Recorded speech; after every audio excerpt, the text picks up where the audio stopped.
Hey, everybody, welcome to the Addiction Unlimited podcast, where you get to learn everything you want to know about addiction and recovery. I'm your host, Angela Pugh, co-founder of Kansas City Recovery, life coach, and recovering alcoholic. To learn more about me, you can listen to episode 0 on your podcast app or find us on the web at addictionunlimited.com. Miss Brenda Reiss, thank you so much for coming on the podcast to talk about forgiveness with me. This is such a major topic, and I'm really excited to get into this conversation. Oh, I'm so happy to be here, Angela. I'm excited to talk with you too. Yeah, why don't we start with just take a couple of minutes and tell everybody a little bit about you and what you do? Absolutely. Hey, everyone. My name is Brenda Reiss, and I am a forgiveness coach. And what got me into the forgiveness coaching was it found me. I had been sober for a while, and I had been searching. I was doing the steps, I'm doing the things, and I was miserable. And so what I was looking for, we hear that saying that, we have a God-shaped hole, right? That we're trying to fill. And so what I was realizing that I wasn't filling it. I was being so external, and I was grasping. The codependence was heavy. The shame and the guilt was still there. And so I was seeking, how do I come inside? And the universe answered. My higher power said, here, let's push her into this. And so it was really divinely guided how I found the forgiveness process that I teach today. And it was so needed because I didn't put the word forgiveness with what I needed to do. I thought I had it figured out. And I think like most of us do, we're taking the steps, we're doing the deal. But what is this forgiveness? And I dove deep into the forgiveness work, not knowing that, of course, to become a forgiveness coach, you have to go through it yourself. And so Yeah. I dove deep, and it was a very rewarding and a very, just like recovery. It is just like recovery. And so, but it's an emotional recovery. hmm It is an emotional freedom that I found in adding the forgiveness process to everything that I had been learning in my recovery walk. Yeah, all the best coaches are always doing their own work. That's what really Absolutely. makes you a great coach. And one of my favorite things about being a coach is working with clients really keeps me so much more on top of my own game, and making It does. sure that I'm engaged and walking the walk and doing all the stuff. So, how did you connect that what you felt like you were missing was a forgiveness thing? Yeah, that's a great question. So I didn't really connect it at first, right? Until I felt the freedom of the forgiveness process. So this is what happened. What got me into this, I have a background, like a lot of us, of the abuse and neglect and abandonment. And, I didn't realize that I was living my life for other people. If I made you happy, then I'm going to be okay. Right? And all of that stuffing down, I drank over it and did some drugs over it, and then my other one was relationships. Okay, so let me just, this is going to help me. This one. And then, whoa, he's emotionally unavailable. What's their problem? Okay, next one. Oh, so instead of, I laugh and I say, I never dated, I just married. So after my third marriage, I had it was a huge wake up call, as we all know, right? The 2x4 kind of, that the universe is Mhm. going, can you just wake up a little bit here? I got sober in that marriage, but I also was very codependent. And so that's my pain, right? Because as we get sober for a while, I was 5 years sober, going, what's wrong with me? Mhm. What's wrong? I thought I was supposed to have it figured out by now. Yeah. Knowing that I'm just sober enough to go, okay, now I'm ready. So the way that I figured it, because then I was able to go through a divorce, which I wasn't able to before, and able to kind of stand up in my power. Yet I kept getting triggered, Angela. So I kept getting triggered by, I was hanging on still to that relationship, right? To that lifeline. And so every time I saw somebody with a bald head, it would like trigger me because he had a bald head. And then I live in the Seattle area, and every time I saw a Metro bus, I would just cry. And it's like, because he was a Metro bus driver, right? And Mm. I'm not putting it together. And then I'm doing what I thought I was supposed to do, like let bygones be bygones and walk in his shoes and just forgive. And it's just time. It'll take time. We'll be okay. But I really wanted a healthy relationship with myself and with others. And I didn't know how to do that. So I embarked on my own journey, which led me to this forgiveness. When I sat with the forgiveness coach and she asked me a couple questions that no one had ever asked me. And this is like years of like most of us do, right? We're eating right. We're doing this stuff. We're taking classes. We're, doing all the things, doing our work. And she said to me, Brenda, tell me about yourself. How many times you've been married, for how long, jobs, how long. And it was when I said, well, gosh, first marriage was 5 years, second marriage, a little over 5, third marriage was 10. First job was 10 years, second job was 20 years. I stay with things way too long, right? And she looked at me and she said, what happened to you when you were 5 years old? You have a pattern of 5. I had never Mm. been asked that question. That had never come up in all the different things that I'd done. And I looked at her, I said, my dad left. My dad left our family for another family, just like ours. It was my best friend. Mm. I'm 5. And he paid attention to her and not me. Of course, and we know at the age of 5, what did I do wrong? Mm-hmm.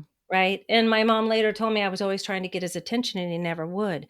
But we visited a couple times and he wouldn't pay attention to me. And I remember going, why does he love her and not me? What's Mm. wrong with me? I remember feeling that. And then, Angela, what this coach helped me do, which is really why I wanted to do this, was because she said, Brenda, where else has that shown up?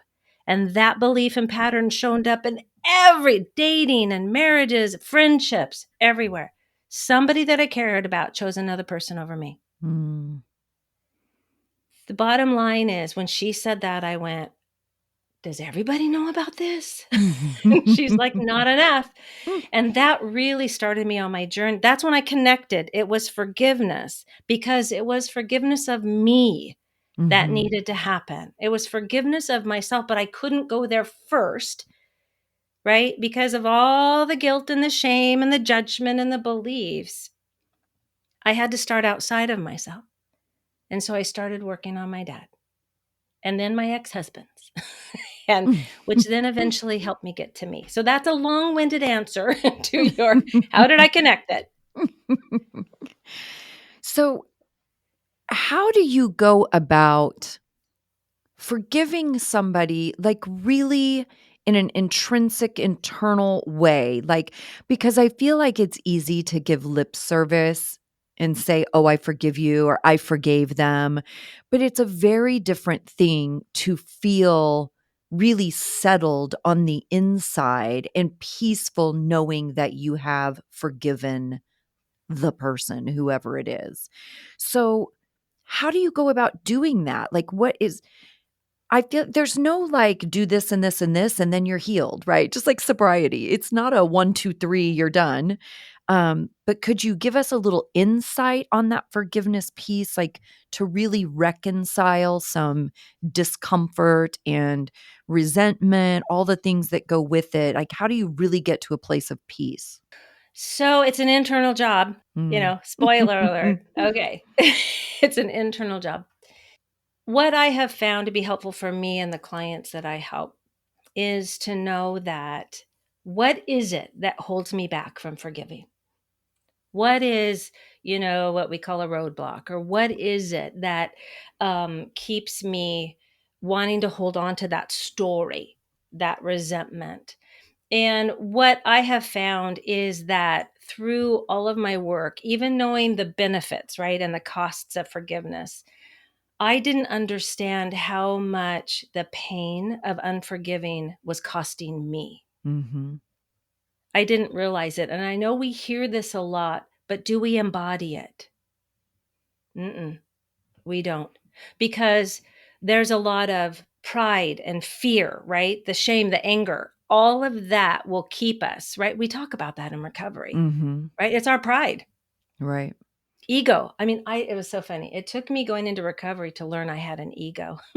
Yeah, me too. I Me too. know. It was like when I was told, my sponsor told me that, she goes, "You have a big ego." And it's like, I don't either.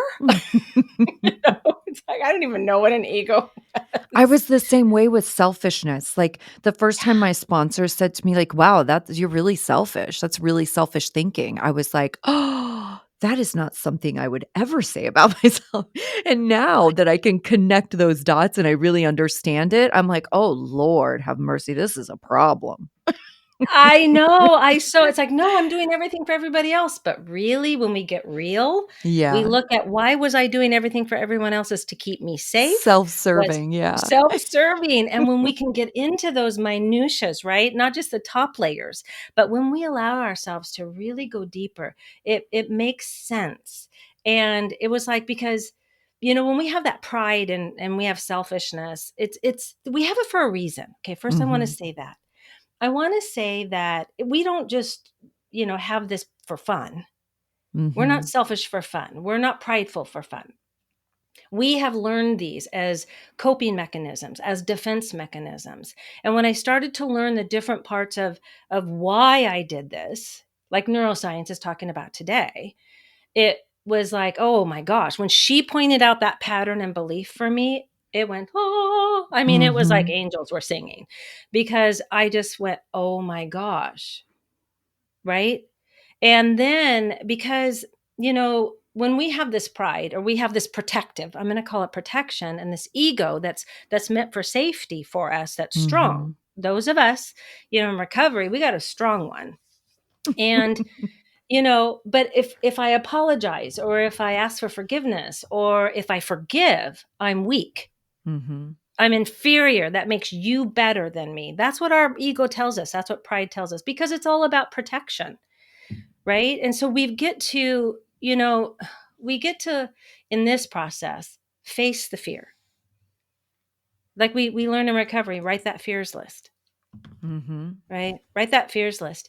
And for me, I take my clients even through that. Write that fears list and write, what's the opposite of that fear? Mhm. Okay, then let's work on that, because this is how we do it. We learn to face it. We learn to face it.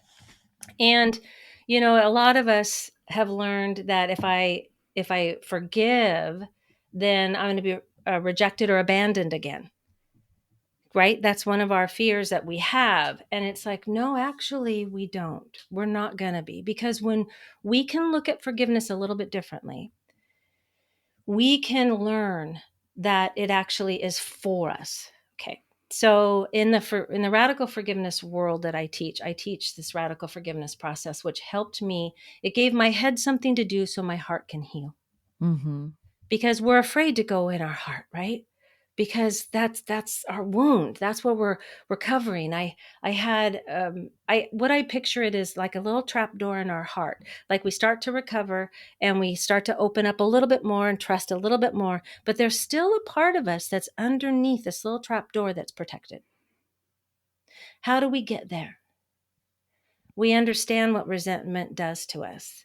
And we understand that resentment is that saying, taking poison, expecting the other person to Mm. die, Mhm. right?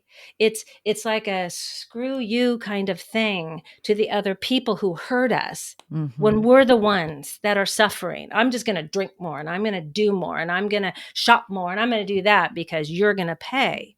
We have this really screwed up way of looking at it. We do, For right? sure. And there's this huge misconception that forgiving someone is like saying what they did is right or okay. And Right. people get really hung up on that. And those really are very different things. Can you talk about that a little bit, differentiating, like, forgiveness is not endorsing what happened or what Mm-mm. that person did?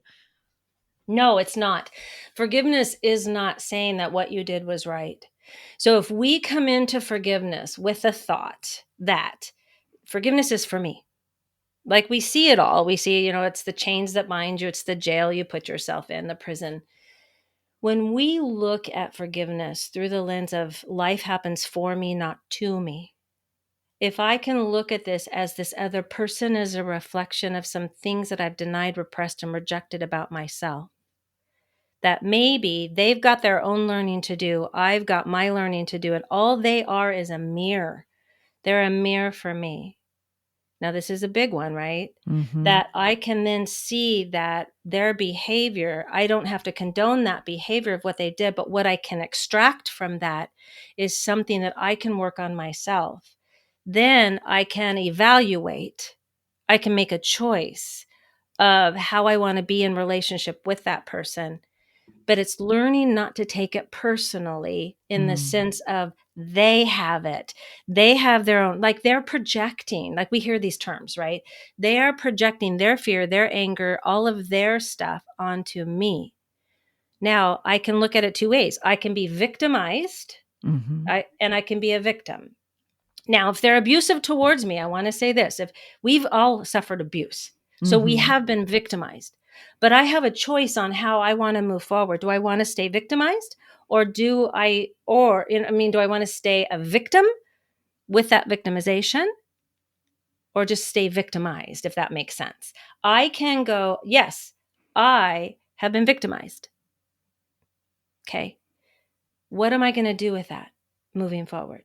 Or do I stay a victim? Mm-hmm. Which means that I wallow and it's everybody's fault and I'm blame, shame, guilt, which keeps me from being sober and healthy and moving forward in the relationships and in life, how I want to move. So we don't condone the behavior. We look at them as a messenger. There's a That's message here powerful. for us. Yeah. Yeah, there's a message here for me. And I'm not, this is not an overnight thing, right? This is how I learned to, I started this practice 10 years ago. So, and so sometimes it's hard to look at things as a mirror because, they're jerks, man. This guy's being a jerk to me, or these things are happening. Right. And it's like, whoa, whoa, whoa. So, when we can look at this and say, okay, I can have some really good boundaries, right? Because this is the other thing we learn. I didn't have, did you have boundaries? Oh my gosh, no. Probably couldn't even have spelled that word. I'm a boundary. What's a boundary? Aren't you supposed to Yeah. spill all your stuff out to everybody? Like, yeah, never heard of it. Thanks. I know. But we can have a boundary with this person. But, backing up, I have to learn to like myself and then love myself before I can even have that, really.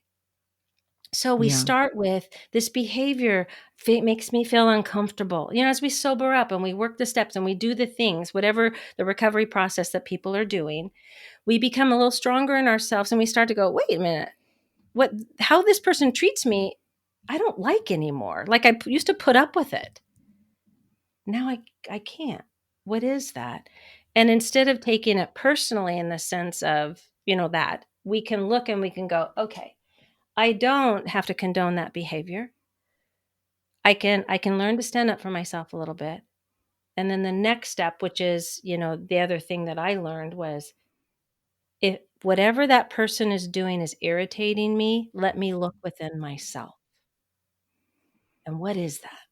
That's so valuable to it because typically, and you hear this your whole life, right? Like if something is bothersome to you, it's typically because you do the same thing Mhm. and you're sensitive to it because it's something you see in yourself, right? Yeah.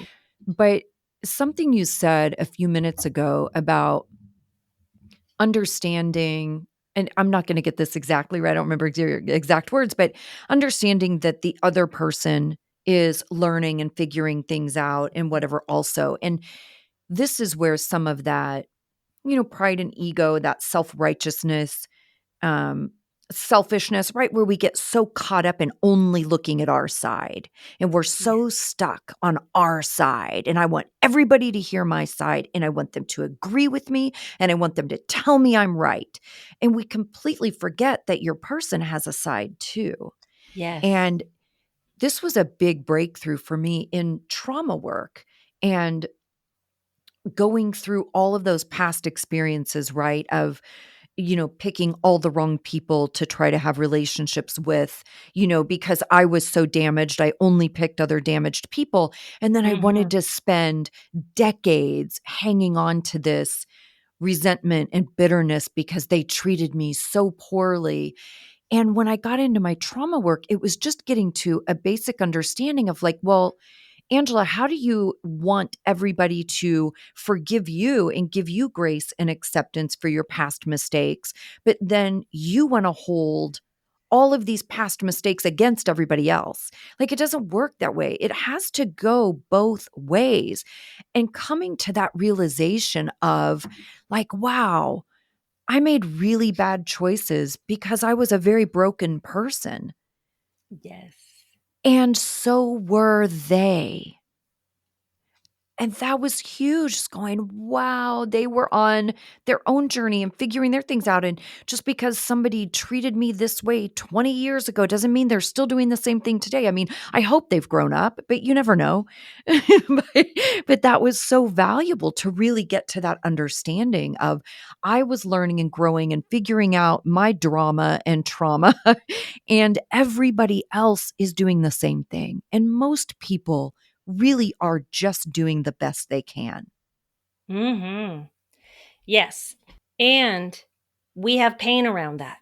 So I want the audience to know, I want each of you to really understand that, yes, if I jump to that conclusion too quickly, I'm bypassing my pain, which keeps me in Mm. my addiction.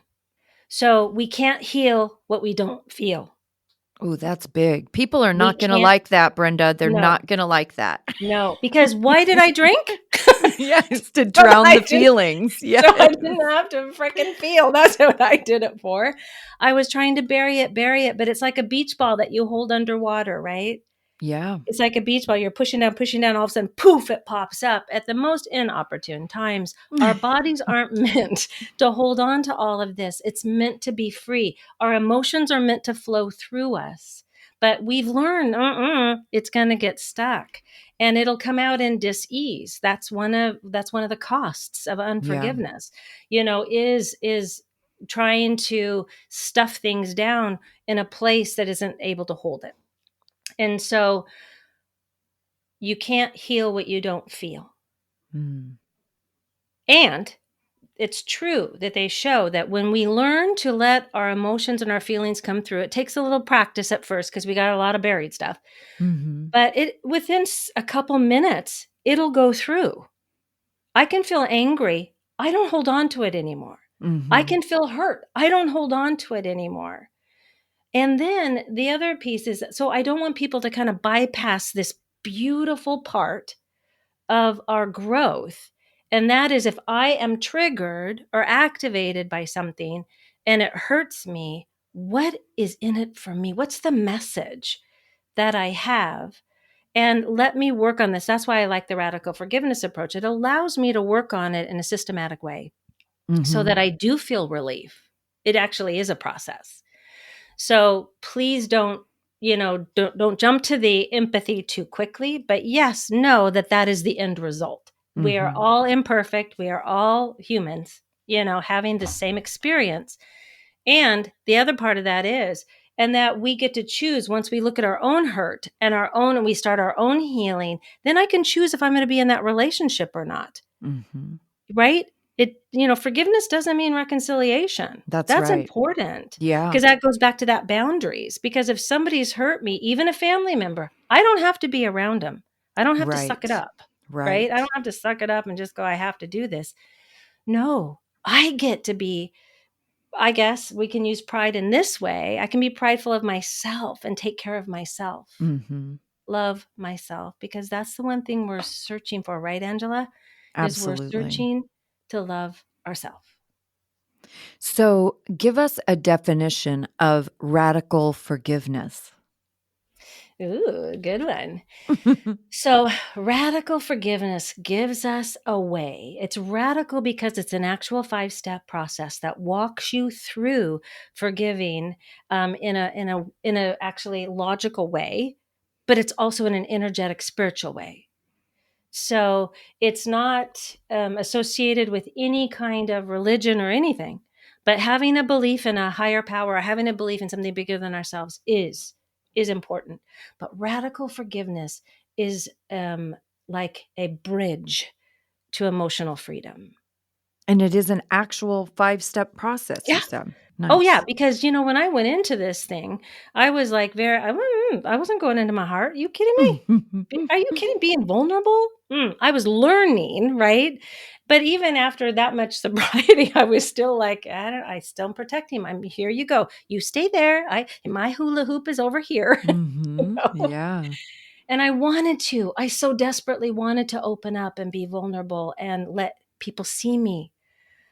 Yet I was afraid. And that's where I think the universe pushed me into radical forgiveness, because it was like, yeah, girlfriend, you need to go here. So Mhm. it takes us through this beautiful process where our story is witnessed and validated with someone that it's like a fifth step, is what it is.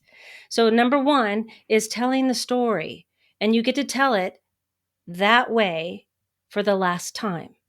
So you're Mm. telling your victim story, but you're not going to repeat it that way after you do the process. It's so cool. And then the second one is, guess this, feeling the feelings. We get to acknowledge and feel. And I help people a lot because we're afraid of our anger. Mhm. We are afraid. And so, but anger actually is a messenger.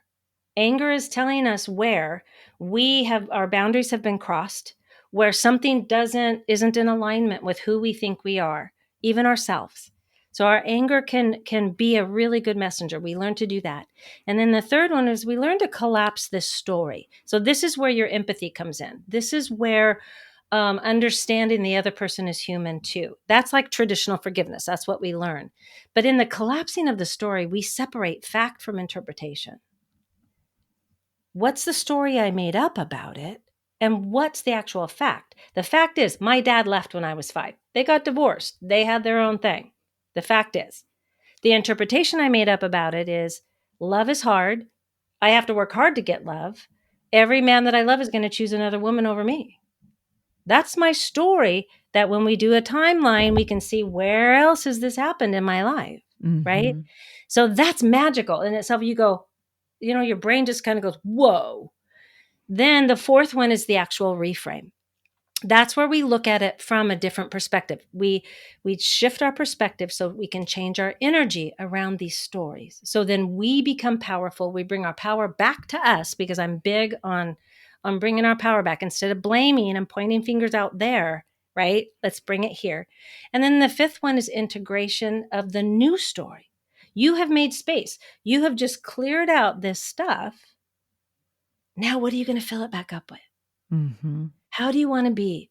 What are your choices in your life? How do you want to show up? How do you want to feel? And then we do a path towards that. So there is a process. You mentioned we are afraid of our anger, Yes. and I wanna delve into that a little bit. Do you think people are afraid of their anger because they don't know what to do with it? Is it because people get so caught up in the problem, and we get so obsessive about the problems instead of shifting our attention to the solution, right? So, I'm wondering if this is the same thing in really being afraid of that anger. Is it because we don't have solutions, we don't know how to channel it or process it, or not even recognizing it? I know certainly in my early sobriety, I could not identify a No. feeling to save my life. I had Mm-mm. no idea what I was feeling from one minute to the next. And I could be Absolutely. all over the place, but I could never tell you what those individual feelings are. I had no idea. No. What we do is we learn at a very young age. We feel these emotions and feelings in our body, young, and it doesn't feel comfortable. It feels very odd. It doesn't feel good. So what we learn to do, what our psyche learns to do, our brain does, is to hide it. We repress it and suppress it. Repress it for a lot of people is where we don't even really realize it's there. Suppressing is where I kind of know it's there and I'm just going to keep covering it with dirt, covering up, covering up, covering up. All right, I'm going to drink a little bit more. I'm going to do a little bit more shopping. I'm going to do gambling, sex, whatever it is. I'm going to cover that puppy up Mhm. so that I can learn to show up in the world. Well, so we never learn. No one teaches us. that it's okay to be angry. Let's throw a tantrum, right? Why kids do. That's why they throw the tantrum, is they're getting the energy out of their body. What are we told? Go to your room, stop that, get in the car. We're leaving now because you can't handle yourself. But that's actually a brilliant, healthy thing to do. Throw a tantrum as an adult, right? Mm-hmm. And one of the anger techniques I teach people is get a tennis racket and hit the bed. Mm. This is how we do it. But before that, in recognizing it, is being able to go, this is uncomfortable. I have an uncomfortable feeling. What is it? And being able to learn to sit with it and let it come up. Right. And so what I did was I found out I was angry again, after I left the ex, right? I'm 5-6 years sober. And I was moved into this little rundown apartment. I was trying to put this little desk together, right? One of those press board desks, and putting it together. And I hit my thumb with the hammer. Okay, we all do that. It hurts. It's like, oh, I mean, people are probably grabbing their thumbs, right? He's like, ow. I went into a raging blackout anger. Raging, angry, blackout. And I ripped that desk apart with a hammer. It's a pressboard desk. It's not one of the thin ones. Mm-hmm. I come to a couple, and people get this, right? You come to a few minutes later and I'm crying, and I'm laughing. And I'm getting it. All of a sudden I'm going, oh my God. I have held that inside of me all of my life. Right. And it's huge because I didn't know it was there. And so we can do exercises and we can do things to help encourage the anger out in a healthy way. But we're afraid of it because we don't know what it is, because that little child inside of us had this big, huge ball of something, of fire, that it didn't know what it was. So our brain makes it scary and says, no, no, no, no, it goes over there. So we're not taught it's okay. Right? We don't have a mom or dad that's going, and some people, there's a few that do, but we don't have one to go, it's okay, honey, go ahead, you take this tennis racket and you hit the bed. Mm-hmm. Go ahead and throw your tantrum and then we'll talk. No.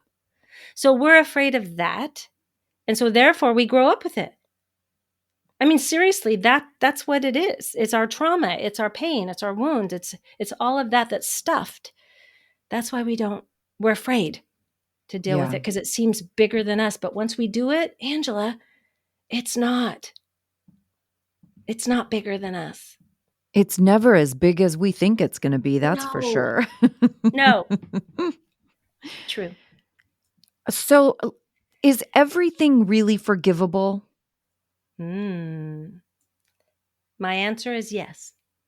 Now, whether we want to or not is important, because when we become aware of what's going on in our life and our stories and patterns, we learn to take responsibility for our part and how we want to move forward. That enables us to bring in choice. Before that, I didn't have a choice. When I'm blaming other people, I don't have a choice. Right. So when it comes to unforgivable things, I say yes. Yet there are some people that don't want to, aren't able to, and they hold on to it. Now, can they go on and live a life? Yes. I don't know if they're 100% happy, because I carried that heavy burden for a long time. Now, we've got a lot of pain as a human being. Mm-hmm. We have betrayal and judgment, and, we're hard on ourselves. I'm going to say this, that yes, everything is forgivable. And once you become aware of it and take responsibility, once we do those pieces, then we can choose if it's a good time to forgive. Because, Angela, sometimes it's not the right time to forgive. If I've recently been hurt, we don't jump to forgiveness. We feel the feelings first. If I've Mm-hmm. been betrayed, if I've had a major loss, we definitely don't jump to forgiveness. And there's a right time to forgive, I believe. That's mine.